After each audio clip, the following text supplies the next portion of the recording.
नेपाल टेलिकमको सहायक company Nepal digital payment कम्पनीले नमस्ते पेको नाममा डिजिटल पेमेन्ट अथवा भुक्तानी सेवा सुरु गरेको छ। यससँगै अब युजरहरू अथवा प्रयोगकर्ताहरूले नमस्ते पेको मोबाइल एप, वेबसाइट र USSD कोड मार्फत डिजिटल पेमेन्ट गर्न सक्नेछन्। USSD कोडको सुविधाका कारण युजरहरूले इन्टरनेट नभएको सिचुएसन अथवा अवस्थामा समेत डिजिटल पेमेन्ट गर्न सक्नेछन्।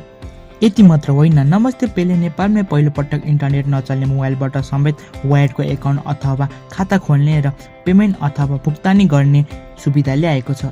प्रयोगकर्ता अथवा युजरहरूले #500# डायल गरी प्राप्त इन्स्ट्रक्सन अथवा निर्देशन अनुसार वायर्डको एकाउन्ट खोल्न सक्नेछन्।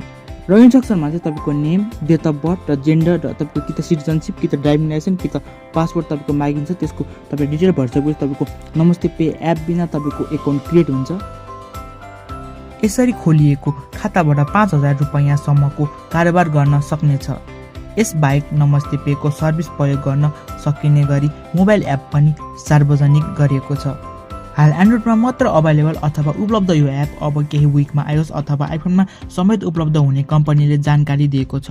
कम्पनीको वेबसाइट पनि युजरहरूको लागि तयार भइरहेको कम्पनीले बताएको छ।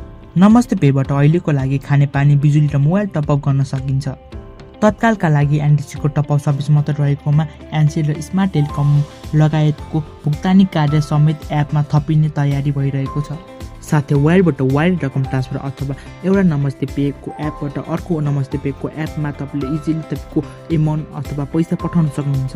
QR कोड पेमेन्ट र अफलाइन मोड अथवा तपाईँको इन्टरनेट एक्सेस नभएको बेलामा अथवा तपाईँसँग इन्टरनेट नभएको बेला पनि तपाईँले नमस्ते पेबाट भुक्तानी गर्न सक्नुहुन्छ।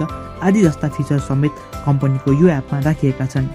र अहिलेको सुरुमा 10वटा भन्दा बढी ब्याङ्कबाट वालेटमा रकम जम्मा गर्न सकिन्छ र अन्य ब्याङ्कलाई समेत एपमा जोडिने प्रोसेस चलिरहेको छ। र नमस्ते पे एप चाहिँ अहिले बेटा भर्जन अथवा टेस्टिङ पेडमा रहेको छ र अहिले त्यसरी ग्लिचेसहरू, बगहरू तपाईँ भेटाउन सक्नुहुन्छ र कस्टमरको फिडब्याक पछि आएपछि यो एप इम्प्रुभमेन्ट हुँदै जानेछ। भिडियो मन पऱ्यो भने भिडियोलाई लाइक गर्नुहोला, च्यानलमा सब्सक्राइब गर्नुहोला। Okay, thank for watching guys. जय नेपाल।